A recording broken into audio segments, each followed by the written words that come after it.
Hello everyone, कैसे हो सभी। आज हम पढ़ने जा रहे हैं part number 2 of chapter number 9। Chapter number 9 का नेम है कैपिटल मार्केट और इससे आगे कौन सा टॉपिक हमारा वो देखते हैं हम। तो हमारा टॉपिक है different ways in which company can issue IPO. IPO issue कर सकती है कंपनी किन किन डिफरेंट वेजेस में, वो देखना हमें। तो फर्स्ट है हमारा डायरेक्ट सेल। डायरेक्ट सेल देखो, पहले आईपीओ का मतलब क्या होता है, इनिशियल पब्लिक ऑफरिंग। ठीक है, चलो देखते हैं फर्स्ट मेथड कौन सा यूज़ करती है, डायरेक्ट सेल। ठीक है, डायरेक्ट सेल में क्या बताया गया है, company can directly sell the securities to the existing share holders और to the new share holders. इसमें बताया गया है कंपनी सेल करती है सिक्योरिटीज़ को, कि जो एग्जिस्टिंग शेयर होल्डर्स हैं उनको और न्यू शेयर होल्डर्स को डायरेक्टली सेल करती है। Okay, it is done when company offer IPO for the first time. ये तभी पॉसिबल हो पाता है जब कंपनी ऑफर करती है आईपीओ को पहली बार। Okay, the firm must provide detail information. जो फर्म है, फर्म ने डिटेल इन्फॉर्मेशन प्रोवाइड करनी पड़ेगी about the financial condition. Financial condition के बारे में शेयर होल्डर्स को, because the company is new to share holders, क्योंकि वो कंपनी नई है शेयर होल्डर्स के लिए। ठीक है, दोबारा देखते हैं क्या पढ़ा हमने इसमें। फर्स्ट मेथड है company can directly sell the securities. Company directly sell करेगी सिक्योरिटीज़ को एग्जिस्टिंग शेयर होल्डर्स को और या नए शेयर होल्डर्स को, और ये तभी पॉसिबल हो पाएगा जब कंपनी ऑफर करती है IPO for the first time. The firm must provide, जो फर्म है उसको प्रोवाइड करनी चाहिए detail information about the financial conditions to the share holder, because वो कंपनी शेयर होल्डर्स के लिए न्यू है। Next one is sell through firm. Sell की जाती है फर्म के थ्रू। Okay, normally a company planning is to issue an IPO will hire a professional firm sell their stocks. इसमें बोला गया है जो नॉर्मली क्या बोला गया है, कंपनी प्लानिंग करती है इशू करने के लिए आईपीओ को। ठीक है, फिर वो क्या करती है, हायर करती है एक प्रोफेशनल फर्म को जो कि उस कंपनी के बिहाफ पर उसके स्टॉक्स को बेचेगी।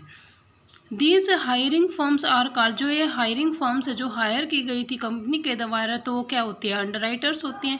और अंडरराइटर्स हेल्प्स करते हैं कंपनी को उनको issue new shares by existing, जो उनके शेयर्स हैं उनको इशू करने में एग्जिस्टिंग दे अपने सर्टिफिकेट पर उनके शेयर्स को बेचते हैं। और फिर क्या करते हैं, वो जाते हैं मार्केट में और चेक करते हैं कि कहीं जो रेपुटेशन उनकी कंपनी की गिर ना जाए, ताकि क्या हो, जो उनकी स्टॉक हो वो ख़राब ना हो। तो उनकी वजह से क्या होगा, जो रेपुटेशन है वो गिर सकती है उनकी, तो जाते हैं और चेक करते हैं। ओके, दोबारा देखते हैं क्या पढ़ा हमने इसमें। जो कंपनी है प्लानिंग करती है आईपीओ को सेल करने के लिए, ठीक है, आईपीओ को इश्यू करने के लिए, तो फिर वो क्या करेगी, हायर करेगी प्रोफेशनल फर्म को जो उनके बिहाफ पर सेल करेगी उनके स्टॉक्स को। ओके, फिर जो हायरिंग कंपनी है उनको क्या कहा जाता है, अंडरराइटर कहा जाता है। अंडरराइटर कंपनीज क्या करती है, अपने सर्टिफिकेट के थ्रू उनके क्या जो स्टॉक है वो बेचती है, और वो फिर मार्केट में जाकर चेक करती है कहीं उनकी रेपुटेशन पर कोई बात ना आ जाए। उसको प्रोटेक्ट करने के लिए वो जाती हैं और चेक करती हैं।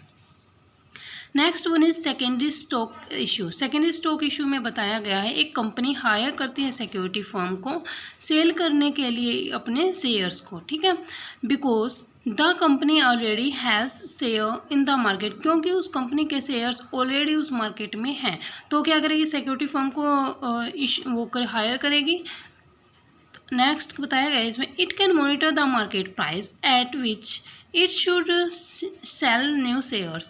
इसमें बताया गया वो मॉनिटर करेगी क्या मार्केट का प्राइस चल रहा है, किस प्राइस पर उसको सेल करने हैं शेयर्स को। और companies are more willing to issue new stock. Companies कब इशू विलिंग होती है, इच्छुक होती है अपने स्टॉक को बेचने के लिए, जब मार्केट का प्राइस आउटस्टैंडिंग हो, मतलब जो उनके शेयर्स हैं उनसे अच्छा प्राइस मिल रहा है उनको, तभी वो इच्छुक होगी ना अपने सामान को बेचने के लिए, अपने स्टॉक को बेचने के लिए। ओके, नेक्स्ट है सिक्योरिटी ऑक्शन।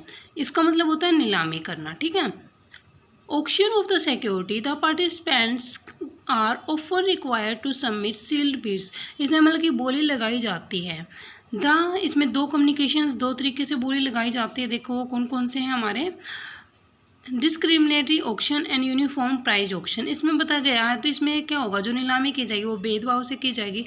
मतलब जो जीतता है वो क्या करता है, मतलब उसके पास इतने पैसे नहीं होते पर फिर भी वो क्या बोलता था कि मैं तो इतने दूंगा, ठीक है, इस स्टॉक के लिए मैं इतने देने के लिए तैयार हूँ।